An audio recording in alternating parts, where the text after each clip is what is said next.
The title is provocative, and it is meant to be, but this is not a salacious tale. It is a story about power, secrecy, and the human cost of a system that turned bodies into problems to be managed. If the name on the thumbnail draws you in, let the facts that follow keep you here. A family's insistence on honor, a church that counseled silence, and lives broken to preserve a name. 1833, Montealegre, Vale do Paraíba. A house of white walls and black oak, terraces that looked out over endless swaths of coffee trees, a river that cut the estate in two and carried its refuse toward the sea. The soil there made fortunes. The soil made men rich and turned other men into property. The baronesa who owned it moved through that world with the practiced air of someone for whom every line of inheritance had to be kept clean. Isabel Soares de Andrade had palms that were never soiled, a voice that retained an accent of old Lisboa when she chose to use it, and a hunger for control that shaped everything under her roof. Domingo lived in the spaces everyone else overlooked. He was not merely a name in a ledger. He was a household servant, steady-handed, known by the cook and the seamstress and the women who tucked infants into hammocks. Records suggest he had been born on the estate and had worked there his whole life. To the baronesa, he was part of the household inventory. To some of the women who worked close by, he was a presence they relied on. To the daughters, he became more than a servant at a moment when their bodies betrayed a secret no family wanted acknowledged. It began with a midwife's prudence. The first woman to notice was not one of the daughters, but an older enslaved woman named Dandara, who spent her days in the nursery and carried memory like a second skin. Women like Dandara watched for the small patterns, a sudden pallor, a hand that hid the shape of a belly, the way a skirt fell differently. In a household where appearances were everything, the quiet knowledge of a pregnancy could carry a household into ruin. Maria Clara was the eldest. She had been promised to a young landowner in Santos. She moved through the house with the practical air of someone rehearsing a life that would secure alliances and estates. Ana Rosa read the lives of saints in the rafters of the chapel and folded penitent hands over the edges of confessionals. Josefa, the youngest, walked as if the world were a music box about to stop. All three were married by expectation, if not by the affection the contract demanded. All three grew, against the rules of the house, into the same condition. News travels differently in an estate than in towns. A whisper in the laundry room becomes a fact in the pantry. By the time the baronesa learned of the pregnancies, she did not learn through conversation. She learned because the math of inheritance had an arithmetic all its own. The discovery was slow at first. A dress altered here, a morning when a daughter excused herself from the table, a midwife seen exchanging notes with the priest's sacristan. But gossip is a dangerous thing in a household that depends on silence for its survival. Records suggest that the midwife's ledger, if such a thing can be called a ledger, was the first place the pattern could be drawn. The same man's service in the same rooms, a sequence too regular to be coincidence. We must be careful with the language we use when we describe what happened next. Contemporary accounts are sparse by design.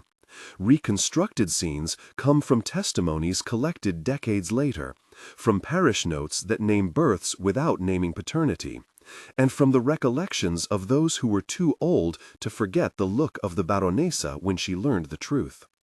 Those sources point to a single, irrefutable fact. The pregnancies of the matriarch and her three daughters were understood to have been caused by the same enslaved man, Domingo. This is where the record becomes a mirror showing how honor can become a weapon. In Montealegre, as in many households of its class, honor was not an abstract, it was a currency. It determined marriages, dictated alliances, and, if threatened, demanded redress. The presence of children born out of the line of legitimate descent could disrupt dowries, change inheritances, and humiliate families in a region that measured status by both land and blood. Among the planter elite, questions of paternity were not merely private embarrassments, they were legal and economic crises. The reaction was swift and clinical. When the baronesa gathered her closest confidants in the chapel one afternoon, Padre Ignacio present, the priest who had counseled the family for years, the tone was not of pity, it was calculus. According to testimony later collected by neighbors and the descendants of servants, the women and men in that dimly lit room spoke in measured terms about the consequences of scandal. The chapel smelled of wax and damp cloth. Sunlight through the stained glass threw a red stripe across the altar. Padre Ignacio's voice was steady. He spoke of penance and of the sanctity of the family. He found in Scripture phrases that could be read as condemning the sin and as permission to keep the household order. Padre Ignacio was a man aware of his social role. The church in Vale do Paraíba was not a neutral institution. It stood side by side with the colony's hierarchies and often enforced them. His counsel was not necessarily mean-spirited. He was a man who had devoted himself to the well-being of souls, but his conception of well-being was tied to stability, and stability in Montealegre meant preserving the baronesa's name. When the matter of Domingo was raised, the priest did not counsel compassion first. He urged containment. The foreman, Joachim, had hands that bore the marks of the field, a man whose authority came from his ability to command work. He had, by necessity and temperament, the tools to execute the kinds of orders that made estate life function. In that chapel meeting, the practical aspect of Joachim's role was clear. If the baronesa decided the problem needed removal rather than redress, he would carry out what must be done.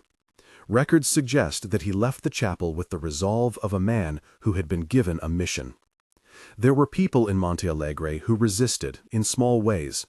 Dondara, who had lived through births and beatings and the slow theft of children, tried to shield the daughters when she could. Midwives, some of them enslaved and some of them hired from neighboring towns, negotiated their own dangerous paths, to tend to mothers and infants while speaking very little about how matters came to be. Women who bore the consequences of structural violence did what they could in the narrow margins available to them. Wash a newborn in the dark, whisper a name into the ear as if the world could not hear.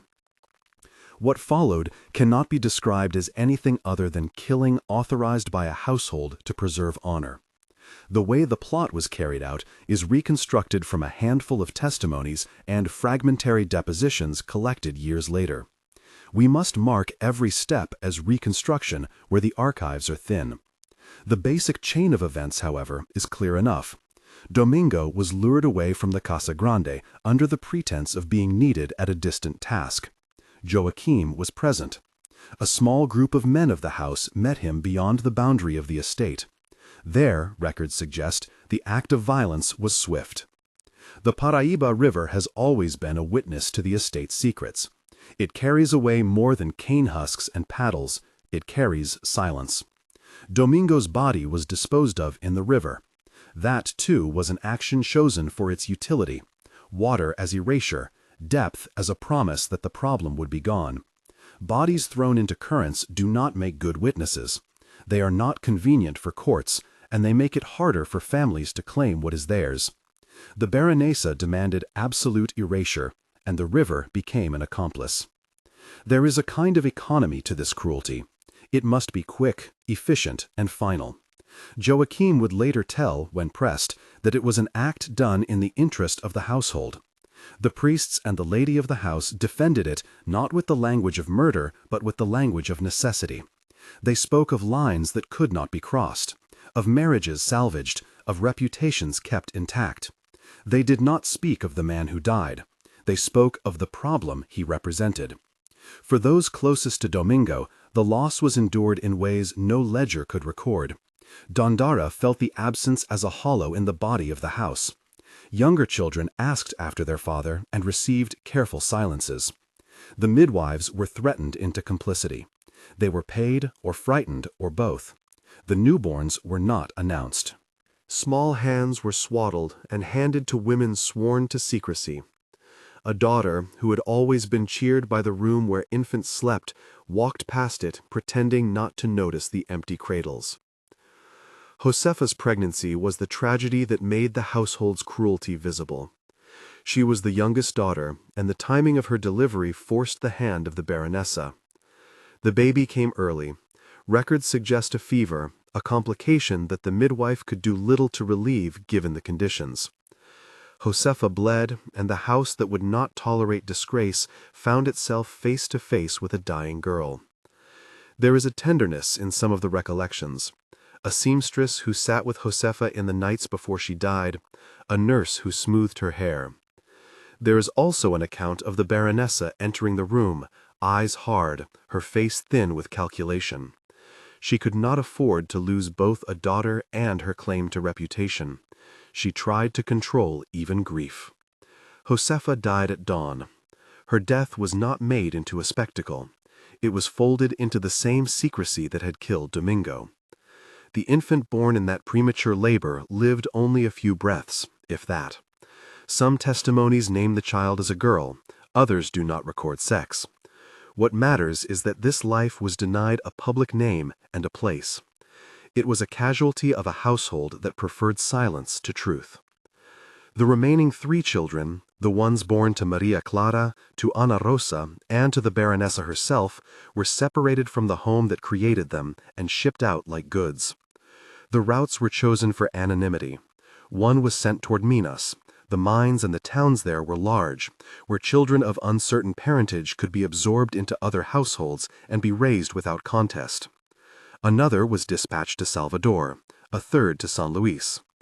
The destinations were selected not for the welfare of the infants, but for distance and discretion. Midwives made the arrangements. Ship captains were paid for passage.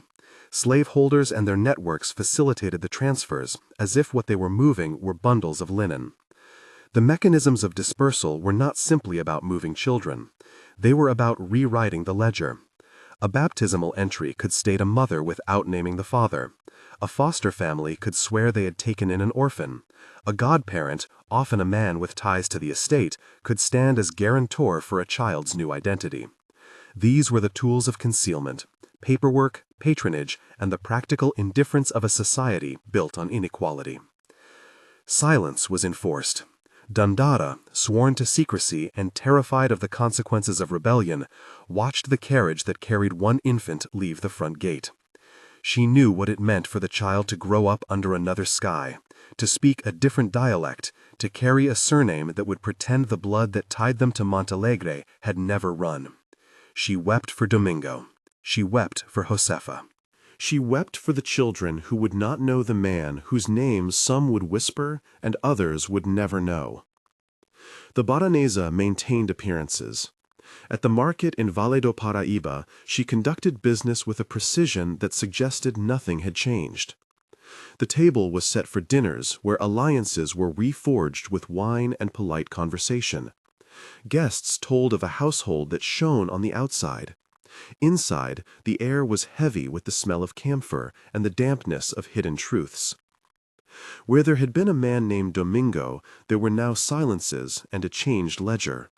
Where there had been 3 newborns whose presence threatened an honor code, there were records rearranged and midwives who would not speak even when the law might have demanded witness. The baronesa had protected her name, but the protection was an amputation. The moral cost was borne mostly by the vulnerable, by Josefa, by Domingo, by the infants, by the women of the household who had to live with what they had done. For years, that was the story the estate told itself. And for years, it was the story the surrounding countryside tolerated because the system that had allowed it was too deeply entrenched to be easily questioned. Yet secrets have a way of keeping their own counsel until someone is moved to look. Decades later, in the dirt-floored rooms of Soares and in the parish ledgers kept behind shuttered bureaus, traces remained. A baptism that listed a child's mother but set no father's name. A midwife's notation that matched the dates of births at Montealegre. The memory of a fisherman who, as an old man, would sometimes stare at the river and say the water tasted like silence. These small artifacts are what a later investigator, born free, the son of a woman named Dandara and a man called Domingo, would follow. They are the loose threads that would not let the story rest. As I worked through the parish ledgers and the brittle notes people allowed me to see, patterns emerged. Records suggest that one child was baptized in Oro Preto under a different surname and apprenticed to a goldsmith. Another appears in a ledger from Salvador, listed as the ward of a merchant's house. A third's trail winds to San Luis, where a baptism entry lists a godmother who kept no further notes.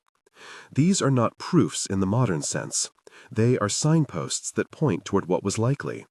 They are also reminders that the law and the economy of the period made such disappearances hardly exceptional.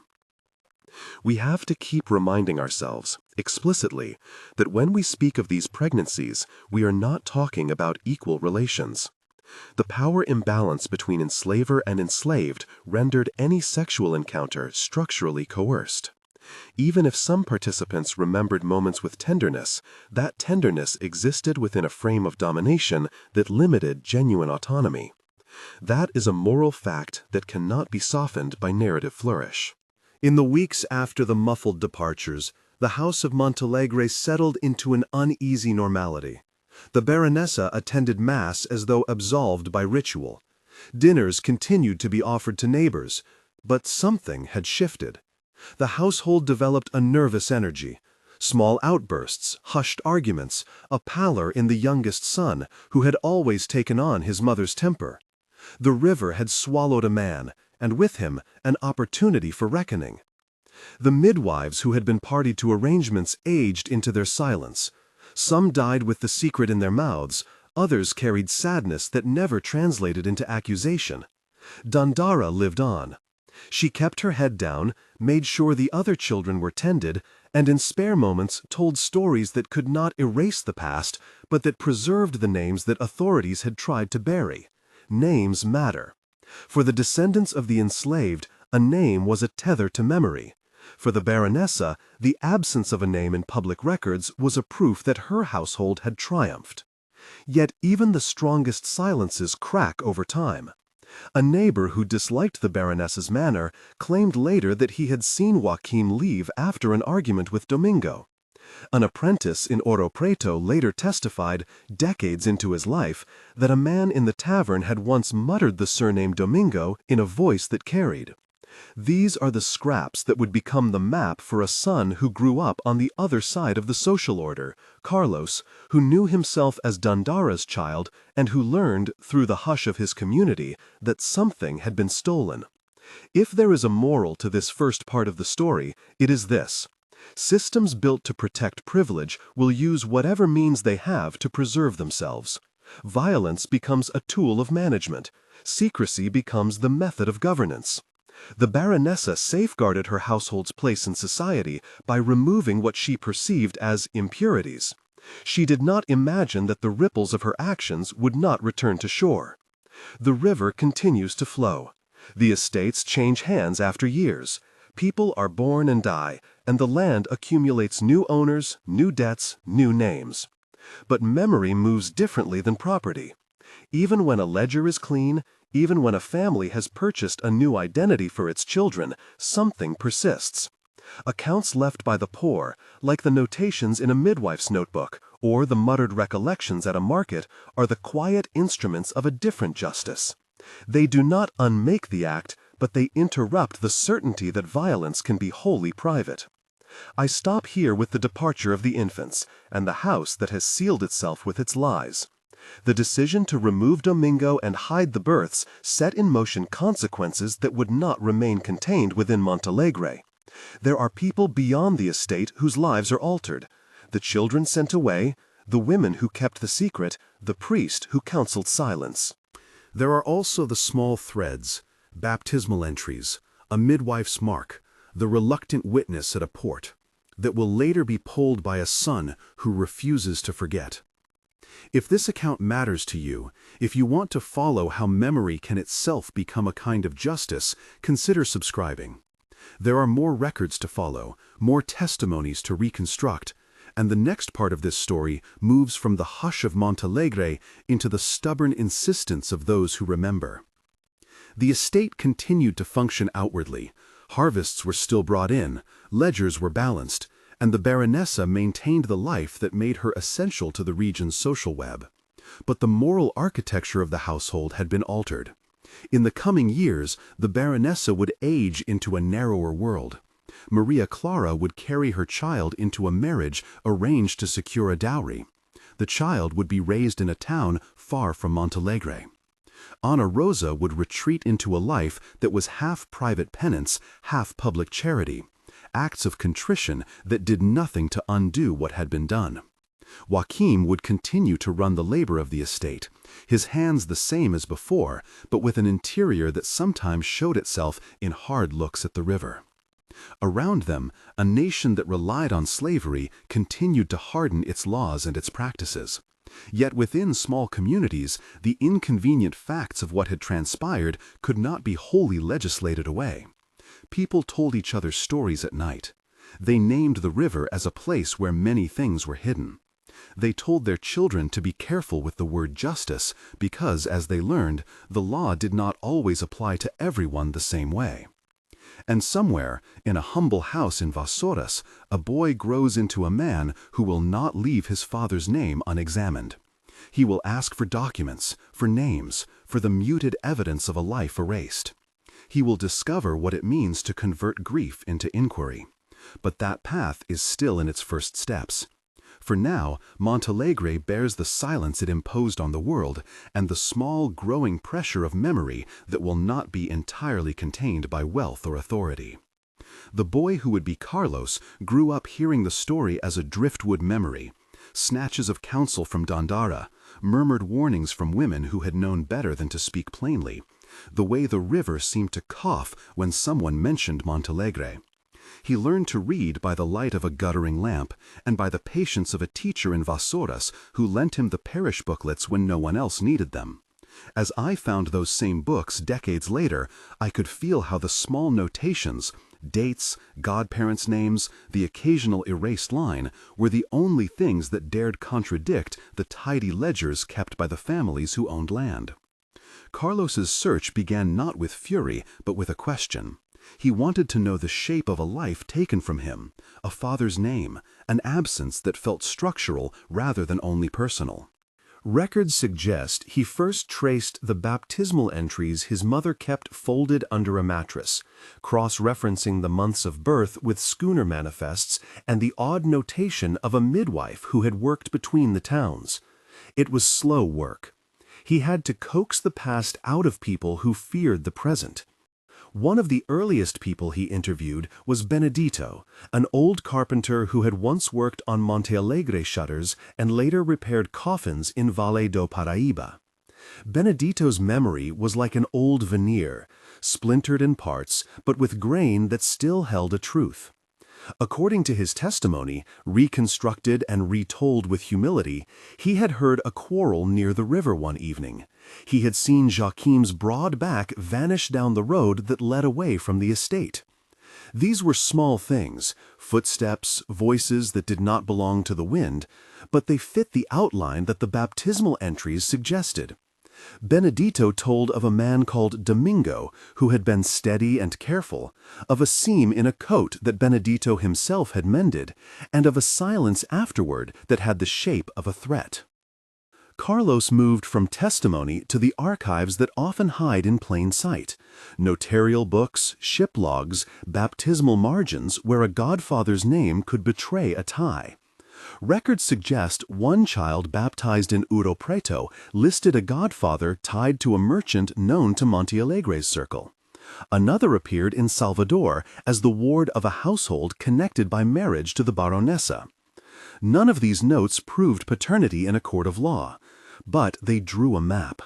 They made clear that the children's disappearance was not an accident, but a coordinated plan that used the networks of the region to rewrite lives. As he followed these threads, Carlos discovered the fragile architecture of the household's concealment. Payments to captains whose cargo lists could be vague, the midwives' notations that matched dates of birth to departures, a ledger entry indicating a payment to a woman from San Luis with no surname. Each item was small. Each item, when placed beside another, became unbearable in its implication. Then came the churchyard, the place where Ana Rosa waited. It is important to say clearly that what follows is, in part, reconstructed from witness accounts and from a confession recorded later in private recollection. Memory is porous. It can be shaped by decades of penitent life. Still, the scene stands as the emotional hinge of this story. The churchyard of Montealegre by then had aged.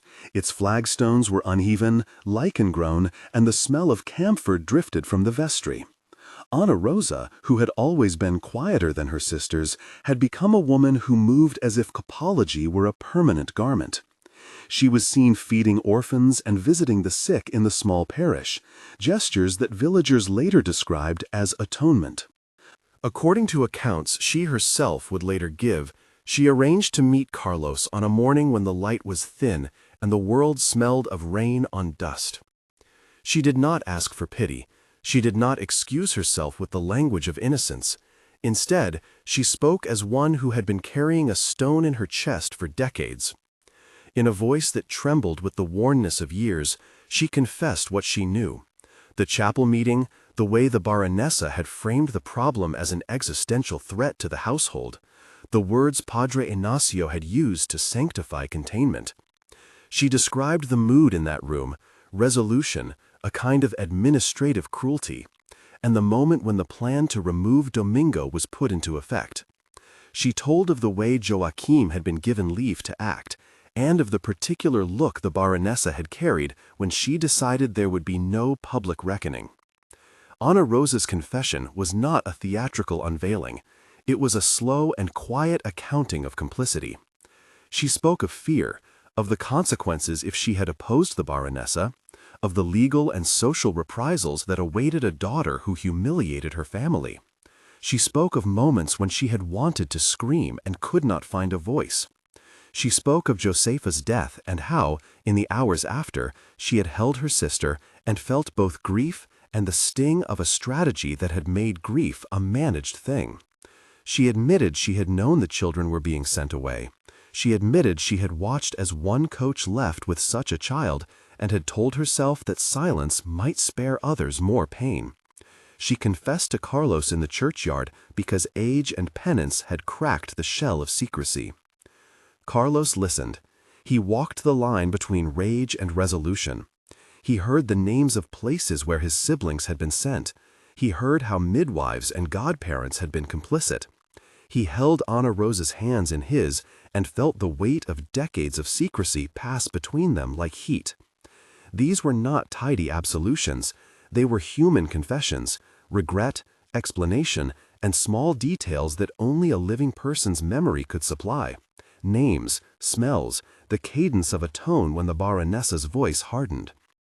When Ana Rosa finished, there was a silence that the churchyard could not absorb. The confession was an instrument of truth, but it also posed a question. What should be done with truth in a world that would again and again protect reputation over justice? For Carlos, the choice was not simple. On one side was the possibility of public exposure, the telling of names, the dragging of a baronesa who had wielded power into the court of public shame. On the other was the knowledge that exposure could, paradoxically, endanger the very children he sought to protect. Those who had been removed and embedded into other households, children who had built lives where their origins remained unknown and who might suffer if the scandal returned to claim them. There is a scene in which Carlos confronts the baronesa. The confrontation, as reconstructed by those who heard the story, was not a storming but a measured approach. He came to Montealegre not as an avenger, but as a man who carried the past in his hands. He told the baronesa a list of facts she knew and others she did not. The names of towns where children had been sent, records that suggested movements, the memory of Benedito that tied Jocuum to the river. He spoke plainly, with a voice that did not tremble. The baronesa, now older and with the grandeur of youth worn thin, met him with a face that had been trained to conceal. She attempted, at first, the language of denial and then of legal nimbleness. There was nothing to prove in a formal court, she said, and who would believe the word of a son of a servant against a family whose name held weight? Her words were the words of a woman who had always understood how to control narrative. But Carlos did not come merely to accuse. He came with an offer that was also a weapon. He could name them, he said, and scatter the ledger's neatness. He could ensure the story reached the courts, the gossip, the agents who policed reputations in towns like Vassouras and beyond. But exposure, he insisted, would not justice for the children who had already been torn from their lives. It might instead make them vulnerable. What followed was a kind of private arbitration. In lieu of public denunciation, Carlos demanded that the baronesa acknowledge, in ways not made public, her responsibility for the harms done. He insisted, this is reconstructed likely from private recollections, that she provide quiet redress, resources to secure the children's futures, discreet recommendations to tradesmen and patrons in the towns where the children lived, and assurances that they would not be cast back into turmoil by the revelation of their origins.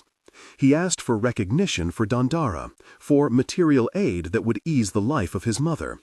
He wanted to ensure that Josefa's short life would not be erased entirely. The baronesa, weakened by the thought of exposure and by an awareness that Carlos's knowledge could not be contained without social damage, acceded to some demands. I must be careful not to present this as a formal legal settlement. No such court papers exist in the record as a public verdict. What we do have are testimonies and ledger entries that suggest payments and small acts of provision in the years after the meeting. Records suggest that less ostentatious entries appear in accounts tied to Montealegre, and testimonies recount a mysterious stipend given to a household in Oro Preto, and a letter of recommendation quietly sent to a merchant in Salvador. These acts do not undo murder, they do not resurrect Josefa. But they are evidence that Carlos used the truth not solely to seek revenge, but to protect the living. There is moral complexity here worth pausing on. Many would have expected or wanted a public reckoning, an unmasking with the baronesa dragged before a court of conscience.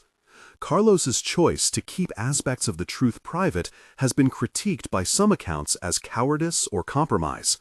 Yet his decision also preserved children from a second violence, the violence of being yanked into scandal and forced to navigate a world that would likely not treat them kindly once their origins were made public. He crafted a different justice, one that forced the family to carry shame in the small, private ways it feared. Withdrawal from society, the corrosion of reputation, the slow narrowing of opportunities, while protecting the fragile lives displaced by earlier crimes. If there is an image that best captures the aftermath for the baronesa, it is not a dramatic court sentence, but a slow withering of social capital. She became more isolated, invitations ceased. Neighbors who once turned to her for leadership in civic and religious life kept a distance. People would later say she died in a smaller house than the one she had once filled with guests, surrounded by heirlooms that no one wanted to inherit.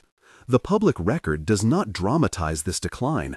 It shows instead that Montealegre changed hands, that debts and the pressures of economic life forced a sale in time.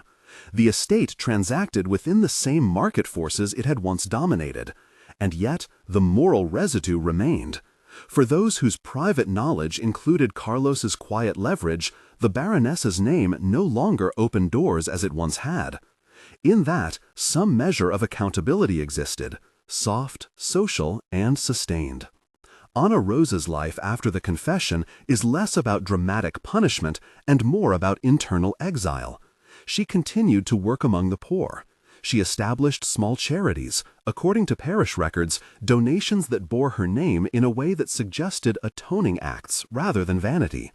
Her penitence continued until the day she died. Some called her merciful, others called her guilty. Both were true.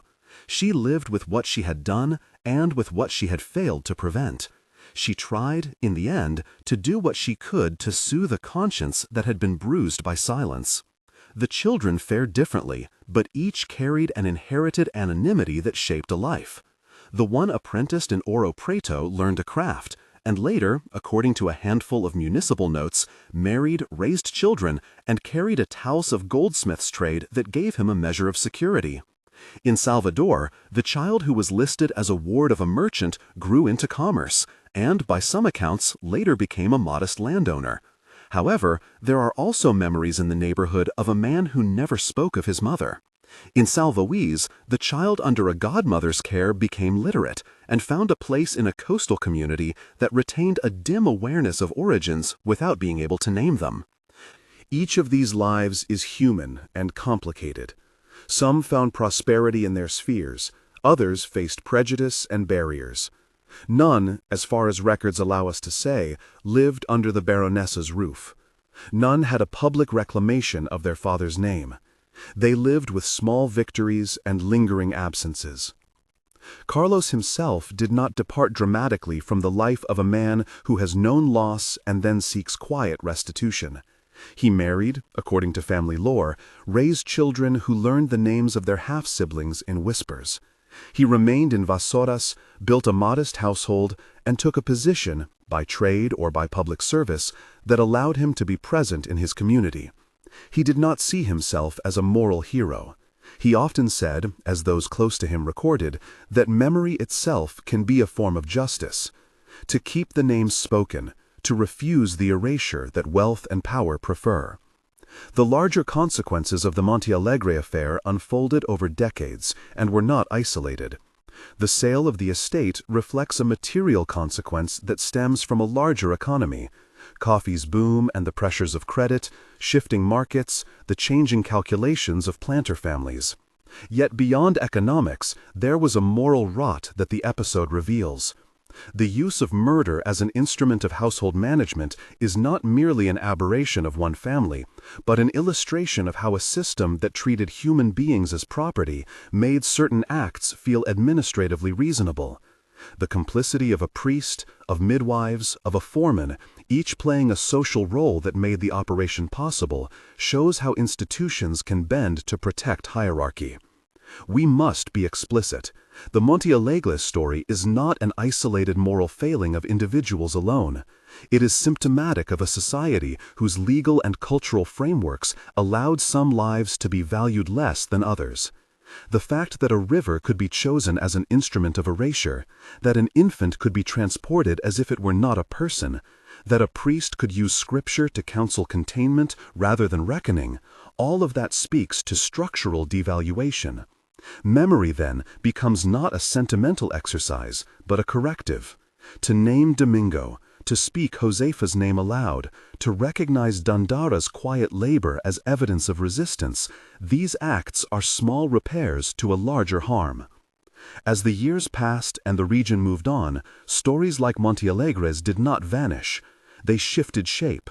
They became warnings told to children. Be careful who you trust. Learn your history. Remember names.